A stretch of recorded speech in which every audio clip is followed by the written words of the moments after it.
The Connector Next Door is your invitation to meet the natural connectors all around us. They represent the everyday event planners who are energizing their communities every single day. Their stories are familiar, fun, and full of charm. Your host, Lisa Garrow, is a lifelong event planner and has been a connection strategy coach for over a decade. She knows events can become energized connecting points where communities can gather and grow. Let's listen in as she strikes up a conversation with today's Connector Next Door.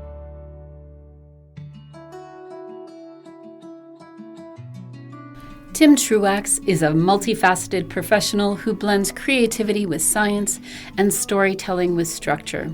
Tim is a passionate pop culture enthusiast and the creative force behind The Nerd Room, a podcast that has been nerding out with listeners since 2015. With over 450 episodes under his belt, Tim has carved out a space as a trusted voice in the world of Star Wars, Marvel, and beyond. His energetic commentary and sharp insights make him a standout pop culture commentator and a go-to for fans looking for deep dives and fun conversations. In addition to hosting, producing, and editing The Nerd Room, Tim is the CEO of Pod Summit, Canada's premier podcasting event. It was by attending Tim's first summit in September of 2024 that I was able to get to know him and be inspired by his passion to create connections through this unique Made in Canada for Canadian podcasters experience. Through Pod Summit, he's built more than just an event. He's fostered a thriving, supportive community of podcasters from across the country. Tim is most definitely all about connection, connecting people to stories, to ideas, and most importantly, to each other. And if you could just state your name for the recording, and then we'll get started. Yeah. Hi, my name's Tim Truax. And are you happy to be here, Tim? I'm ecstatic. You know, I'm a big fan of these conversations, podcasts. Yeah, absolutely. It's this is a we passion haven't of mine. started yet, so don't worry. Hey, when the recording goes on, I'm on. Hilarious. Well, sometimes these are some of the best things that happens There you before go. and after, and sometimes Exactly. giving people insight into how it all starts. It's like that is, and I'm even in favor. I have a favorite podcaster. He says the discussion starts when you enter the room. Not when record hits. Ooh, I like that. And so it's always about this continuum and building a little rapport, and that bleeds out into whatever is eventually published. I love that. And if it means like clearing your throat or telling my husband to stop playing guitar or exactly. my daughter's playing with their dog and it's cooking in here. So I opened my window. So maybe the garbage truck will come by just for a little extra like nuance, you know, just. I had a dog barking in the episode I published yesterday. It was my dog just howling at nothing for a good 10 seconds. It's like, well, I guess that's just part of life. Yeah, for the dog. Anyway, hopefully not for all of you listening out there. That's although some days we just feel like howling at the wind because so much is going on. Anyways, welcome here. Let me just get started with my little intro and then we'll jump right in. Awesome. Welcome, everyone, back to the Connector Next Door to a special conversation. I always say it's special because I feel like anytime I get a chance to have a conversation with somebody who is just naturally connecting people together, it matters so much in our world. It matters to not just ourselves, but it matters to those people that might feel like, especially now, they are more isolated, looking for things that matter to them more than ever. And so thank you so much, Tim, for being here. I so appreciate that we get to have this conversation about connection today. Oh, it's my absolute pleasure. One of my favorite topics and one of my favorite people doing podcasting in this space about connecting and community. This is right in my wheelhouse. And we've been talking for so long trying to get this arranged, and life happens. But here we are. I love it. Everything has perfect timing. I never worry about it because I feel like you probably have something to say today that people are looking to hear. I'm really interested in the answer that most people aren't necessarily prepared for when they come on because they don't read my letter when I send it. But but the first question, hilarious. The first question I always ask is, what does connection mean to you? And it really is about you as a person. You know, we sometimes default, especially in a professional world, we default to what we do. We default to those things that we manifest in the world. But I really want to hear from you. What does connection at the heart for you as a person? What does that mean to you? Connection for me is shared experience, to be honest. Like Mm, this is effectively what I think a lot of us are chasing in life is the isolation that you spoke of at the top there. In this digital world, it feels crazy to say that, but I think we're more isolated than ever. And I think the shared experience, that's connection to me because I think a mm. lot, whether it's family or in a passion of yours, a hobby, or even in your work environment, it's this collective shared experience that we're all kind of striving for. And I think facilitating that is a big passion of mine, whether it's through podcasting or events or even just having Friday night dinners. That was a huge thing for me growing up was Friday night dinners with my parents and their friends and all of the kids in our neighborhoods because it allowed for this collective experience of just decompressing at the end of the week. Even as kids, we needed that and sharing this thing that meant so much. And there's a lot of talk in the world about these tangible items, these things that we need to hold and physically feel. But to me, the connection is something that resides so deep, and it's really surrounding that shared experience and sharing things and the things that make you happy with other people. That's kind of fundamentally what connection is for me. And what is that ripple effect of the shared experience? What does that do for us? I think it allows us to grow because I think the shared experiences is a way that we can tangibly relate to each other on things that maybe we have different experiences on or on the kind of environment that we're being exposed to now, whether it's politically or inside of your work environments and all. I think it's that shared experience that allows us to develop those connections, that realized experience that gives us the ability to have those discussions, whether it's from an educated perspective or a perspective of experience. I find it very hard sometimes to relate to certain things because I've not had the same lived experience as you. I've not had that shared experience of you. And so I think Mm, fundamentally the ripple effect is it brings people closer together. It's like being mm, a parent too. We're both parents. That shared experience with the people that you went through it with is so fundamentally important because sometimes it makes you realize that this thing is normal. This thing that I'm mm, going through is normal. And that mhm, reassurance, whether it's as a parent or as a colleague or as someone that's kind of trying to consume the world that is in front of us right now, that lived and shared experience makes things feel normal. It doesn't make you feel isolated. And I think that's the mm. ripple effect of shared experience is that it removes some of that isolation because it feels like you're in this whole thing with someone. And that thing could be anything, really. Like I'm a giant pop culture collector and I really wanted to share these experiences with people. And that's why I started a podcast because I wanted to find people to share this with because it's something that I love. And the only way to do that sometimes is to find people who are like-minded but who've also lived that same experience. And it kind of removes that isolation, some of those initial boundaries from all of it. I just dug out 2 days ago. I have journals from when I was 13, 12, 13 years Awesome. old. I moved here back to Calgary in 2010. And in that move, everything got dumped into a box. It wasn't in chronological order anymore. And I've been avoiding this box for like however many years, 15 years now. And I dumped it all out on the couch and I started kind of just perusing through, me at 13 and all the crushes and the floor hockey and the this and the that, right?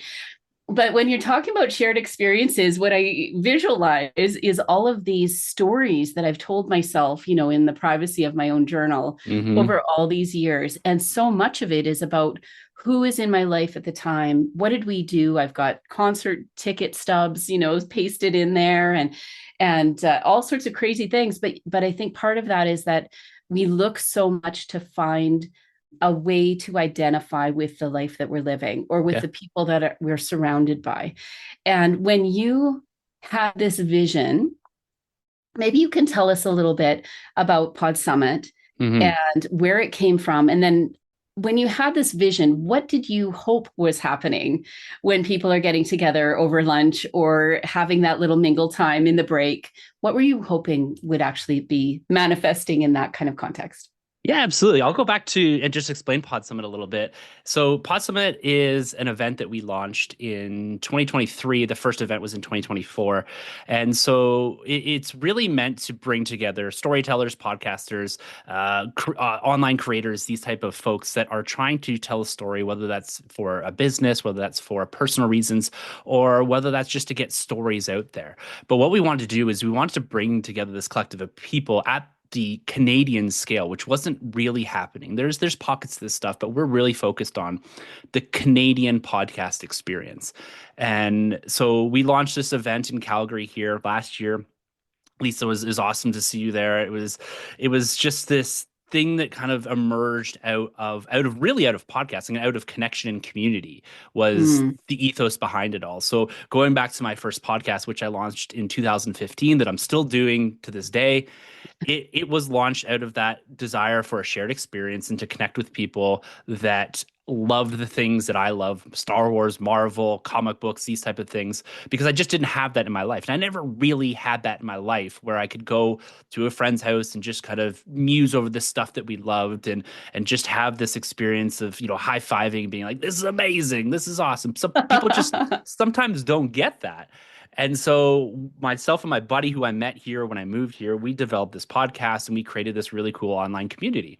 And I look back on that, and as are unfolding Pod Summit here, I said, I want Pod Summit to be fundamentally about community and connection.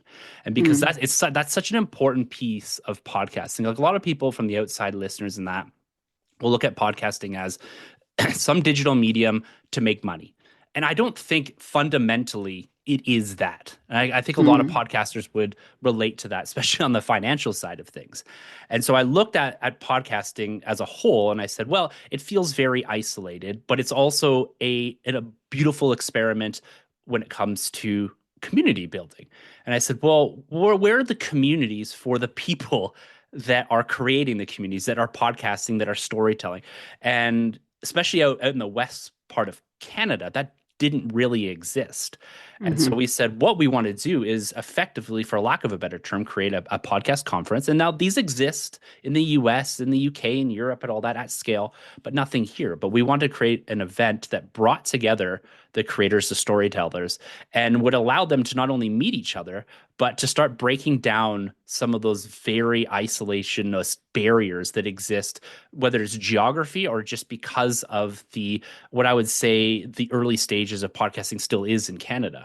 And so we wanted to bring everyone together. And what we wanted when you cross that threshold was to drop those anxieties around, am I the only one doing this, or am I doing this wrong, or there's no real playbook for podcasting, and to realize that everyone in here has a shared experience of getting behind a microphone, whether that's in their basement or in a studio or whatever, and putting themselves out there and becoming vulnerable with an audience and telling a story for a specific reason. So I wanted people to acknowledge and see that there's all kinds of people from across the country doing this exact same thing.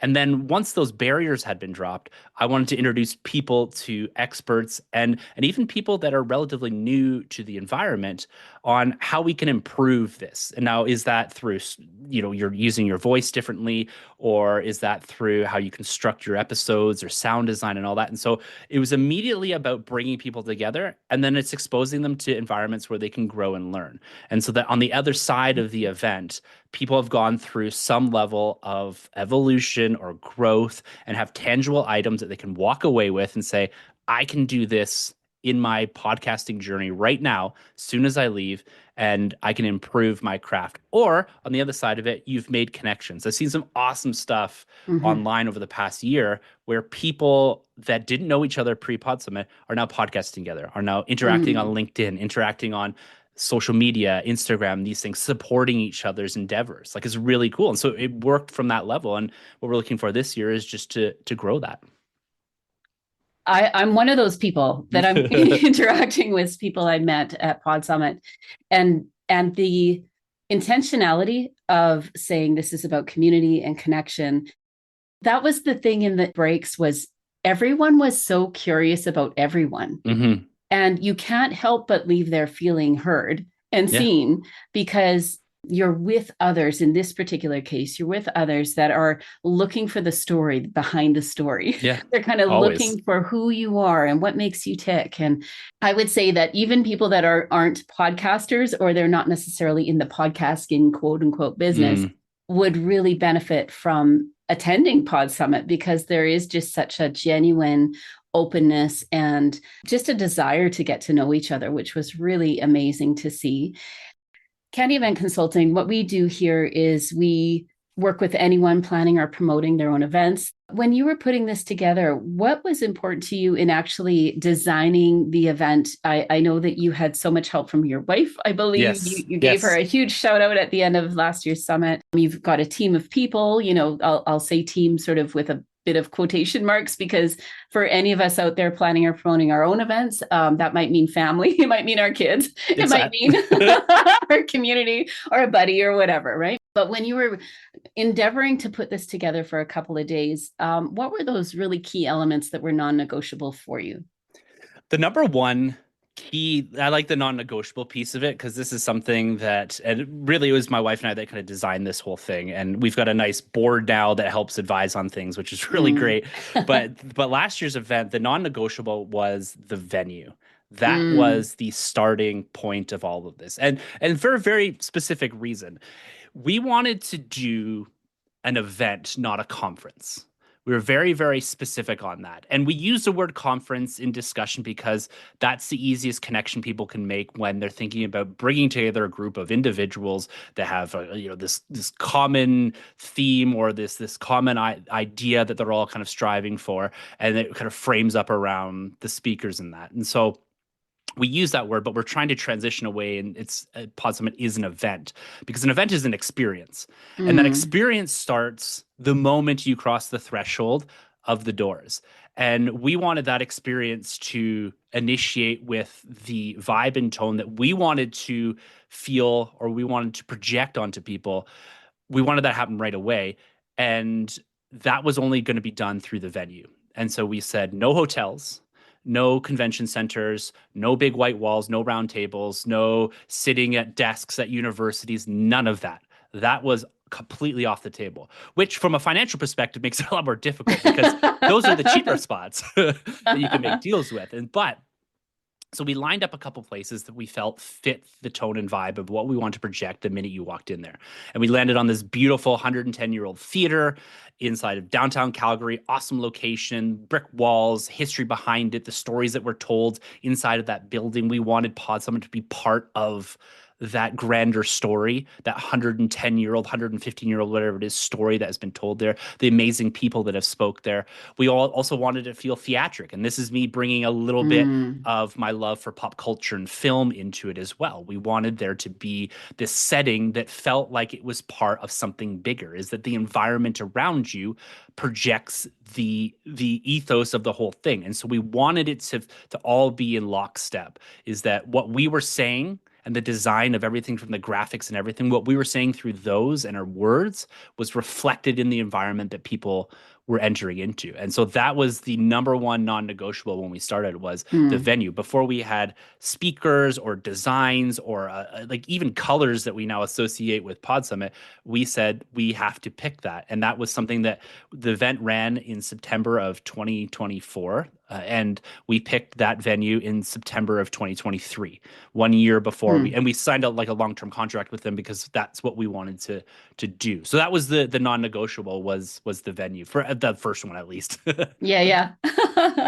Well, and the space, like you said, coming over a threshold, not to get too heady about it, but there is something about crossing over, taking yourself from one state to another state. Showing up, with all of your bags, and they call me a bag lady for a reason, because I always have like 15 different things, but there's a leaving yourself at the door and allowing yourself to engage in that experience, that we have a responsibility as attendees. I believe that's something that we can do to prepare ourselves for an event. It's like if you traveled, right? You do a little bit of research on what's going on, who might be in the room. But as organizers, as planners, we have this opportunity to make that easier. Yes. to give people a way to visually, maybe with sound, maybe with light, when you're talking about pop culture and theater and music, and really the grand is so really grand. Like for those of you that don't live in Calgary and you're coming to Calgary, find us. We will give you a tour of the grand, because it really is such an incredible icon here. It has been saved a few times. What a gem of a venue it is. And for you to be as intentional as you were to book that space, knowing that what you're trying to create will need a space like Yeah. that where it can breathe and grow, and the fact that you will be there long term, year Hmm. over year, be able to utilize that space in different ways. When you're talking about your loves, the family for sure, but then also Mm. pop culture and telling stories and podcasting and now creating an experience through an event, that's the container you're using for the Pod Summit. Was that showing up for you when you were younger? Is this something that you felt like you were gathering people together in ways like this to tell stories, or to be together and have those shared experiences when you were younger? Were you the catalyst?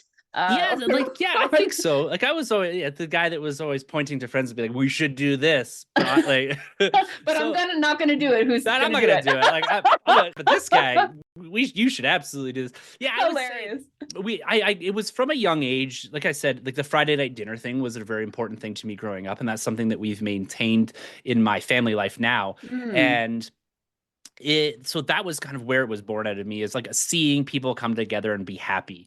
And mm. I would say, yeah, through universities as the catalyst for the guy, like we should have a party, like a themed party, and this is the theme. Let's all dress as military people. It's like all ridiculous stuff when you're in university, right? But yeah, I would say that unknowingly, like a lot of times too, I think you go through life and you've put yourself into this box. This is the person that I am, and a lot of times that you don't really realize until you reflect back with hindsight about who you actually are. And someone that helped me a lot with this was Jeff Humphreys, a good friend of mine here in Calgary Sessions podcast. He's helped me reflect a lot on like who I am and the things that I've gone through that I take for granted. I think people take for granted those type of things. And I can honestly say, like, you asking that question is forced me to kind of quickly reflect on that, and that I'm going through all these moments in life being, yeah, I guess it's hard to say because you want to be kind of humble about things, but yeah, I would say I'm a catalyst for these things, and sometimes I'm just an idea guy and someone else is an execution, but realistically, I love being with people. I love Mm. sharing experiences, and it's awesome. The idea of marriage too for me is it's all about love and all this stuff, but it's having a partner to share life with.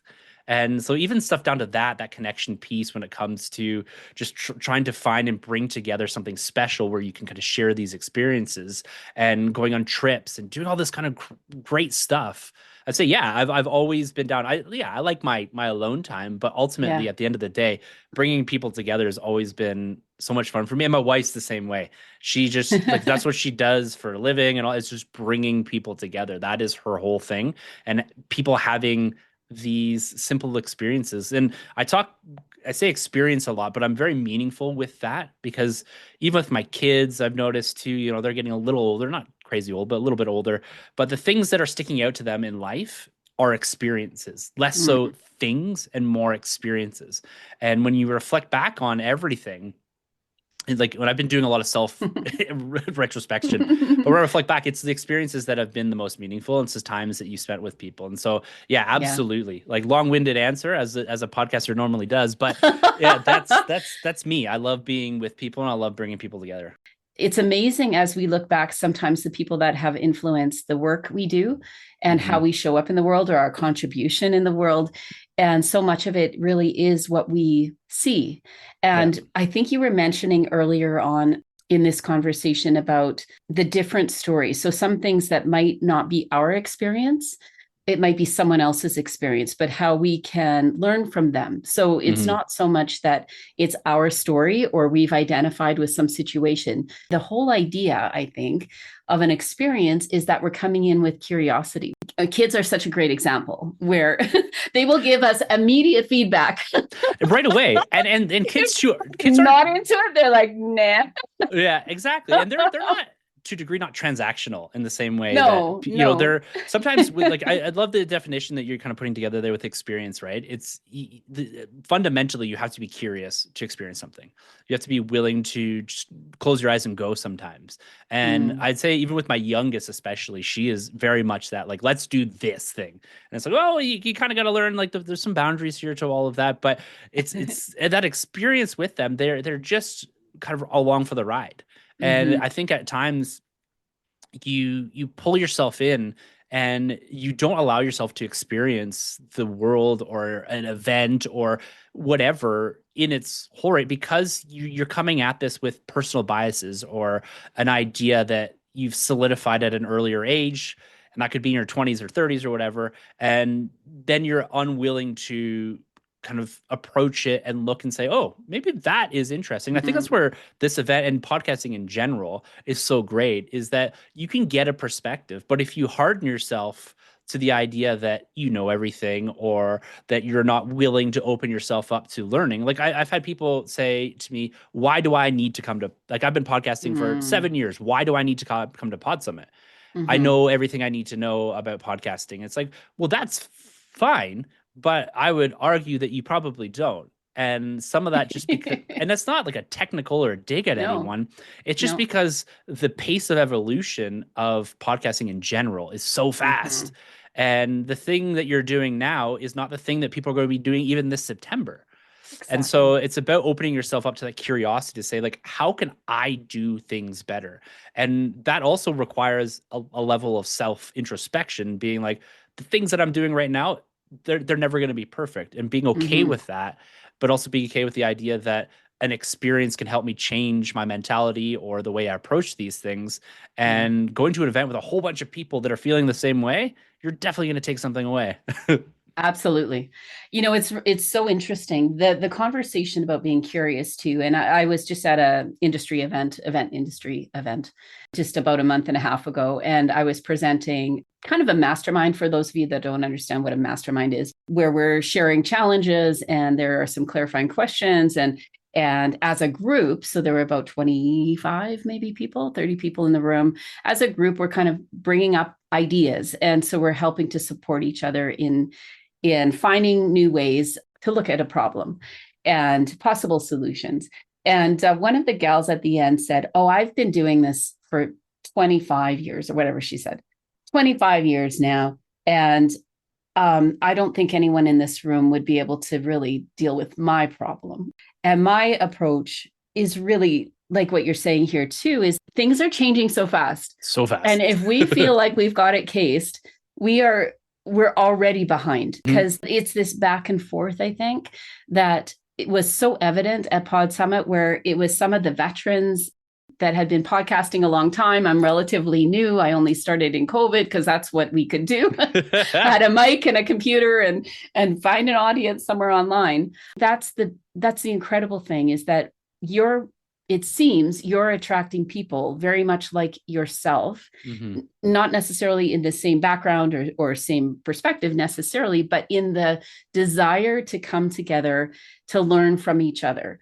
And I do want to mention something that you were talking about when you were younger, bringing people together, being that catalyst. And you mentioned something, and I don't know why this kind of peaked in my brain, but you said, not to, I don't mean to brag, but yeah.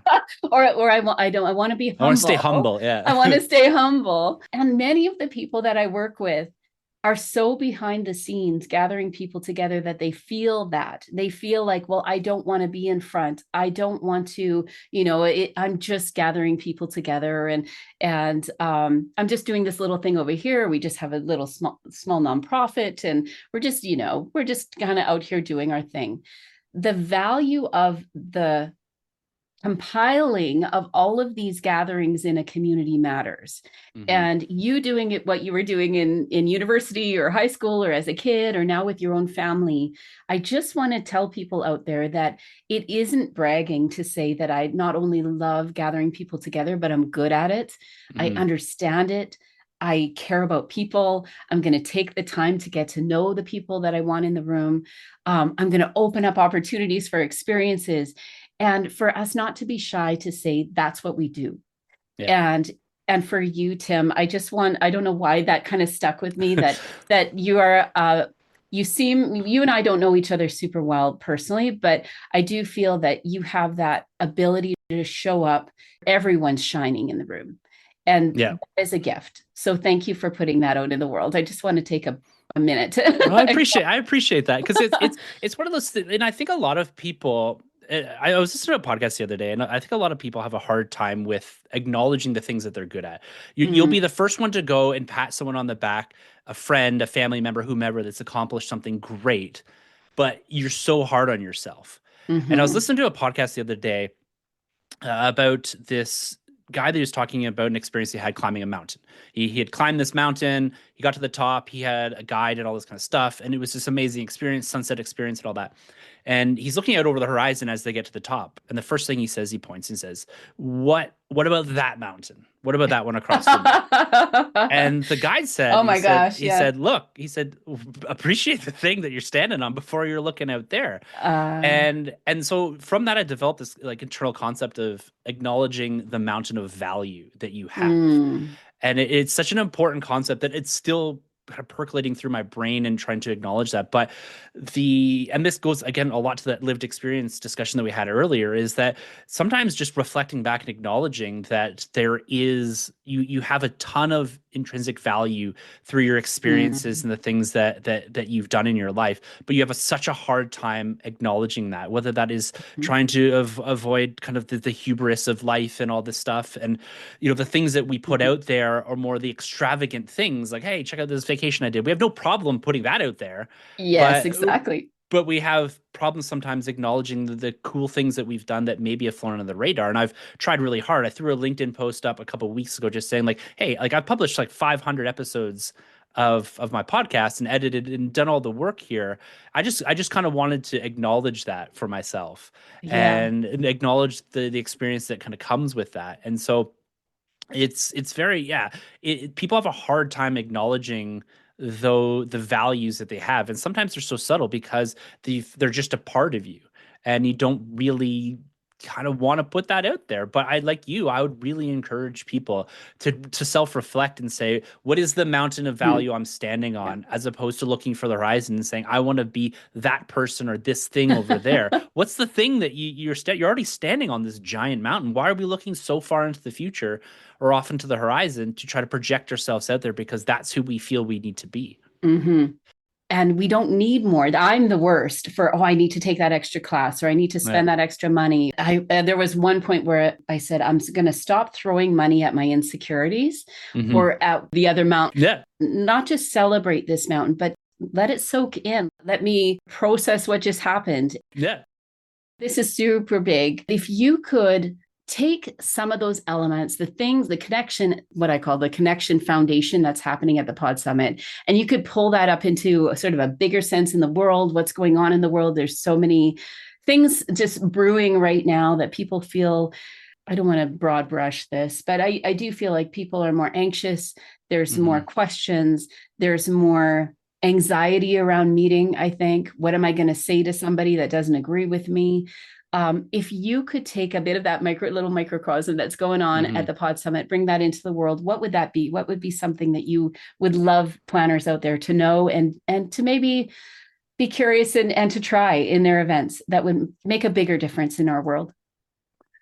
Yeah, that's a loaded question. It is a loaded question. That is a very big one. Doesn't have to be big though. It's I got kind of two things, and Mm, there's almost two parts to this. Just kind of the broader thing that I would pull out of Pod Summit, and then there's also this little piece that is very important to me from a planning perspective. And so I'll go for the mhm, broad stroke thing first, kind of pulling out of Pod Summit. And I would say don't underestimate the amount of people that have a shared experience that want to find, seek, and discuss that shared experience. mm, It's so important that we acknowledge, even in this like very isolated world at times, like I said at the top, we're so connected but we're so isolated mhm, that we almost protect the things that are super meaningful to us, but also are afraid almost to put ourselves out there, because so with the way social media is, there's that judgment, there's that fear of the disagreement, there's that fear of having to defend the things that you love. And I'm not talking mhm. from a political standpoint. Like, I'm even talking like, I put a thing up and say, hey, I love this Marvel thing. There's people that come like, oh, you can't love that. It's garbage or whatever. And Mm-hmm. so I would say, yeah, don't underestimate the amount of people that are looking to make that connection. And for us at the start too, it was like, oh, we don't even know how to find these people. How do we market to these people? How do we get people Mm-hmm. to the event? Discoverability in podcasting is one of the hardest things because there's so much stuff going on, and it's like, how do you get your thing in front of the people that need to hear it or should be hearing it?